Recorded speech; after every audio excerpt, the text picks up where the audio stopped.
What is that over there?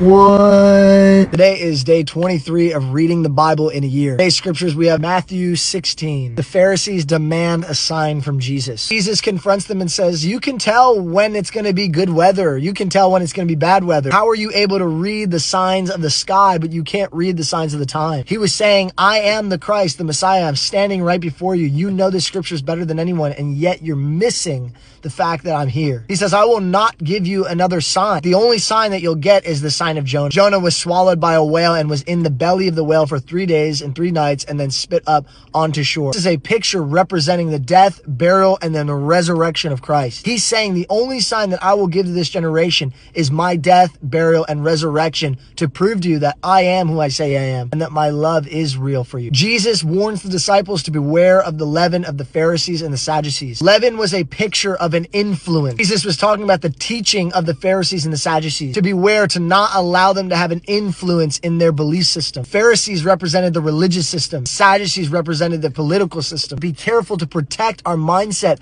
from the influence of a political spirit that exalts our nation and certain rights over the kingdom. We have to remember that we are first citizens of heaven than citizens of our nation. And the religious spirit that is often more occupied and focused on the outward appearance, actions, and behaviors than actually a heart transformation. Jesus says to the disciples, who do the people say that I am? Some say you're Elijah, or some say you're John the Baptist. But Jesus says, who do you say I am? This is the most important question in your life. Who do you say Jesus is? Not who does your mom or your brother or your dad or your pastor, but who do you say he is? And the answer to that question will decide and determine every aspect of your life and eternity. Peter says, you are the Christ, the Son of the living God. Jesus says, this wasn't from you, Peter. This was revelation from the Father. Goes on to say, on this rock, this truth, this revelation that you just spoke, I will build and grow my church. Jesus tells us that he's giving us the keys to the kingdom. Whatever we bind on earth will be bound in heaven, and whatever we loose on earth will be loosed in heaven. We are the gatekeepers. We get to decide what is allowed and what is not allowed in the earth. Jesus has entrusted us with his kingdom. Other translations say, loose on earth what is already loosed in heaven, and bind on earth what is already bound in heaven. We have to know what is bound in heaven. What is not allowed in heaven is not allowed on earth. And what is allowed in heaven, that is what we release and loose on the earth. Jesus says if anyone wants to follow me, he has to deny himself and take up his cross. For whoever seeks to save their life will lose it, but whoever loses their life for my sake will find it. Saying to follow him, we have to identify with him on that cross. As Paul says, my old identity was crucified with Christ. I no longer live. On that cross, you and I were joined to Christ. Our old identity, our old man was put to death to lose our life. In losing our life, we truly find it in him. We must deny self, that old broken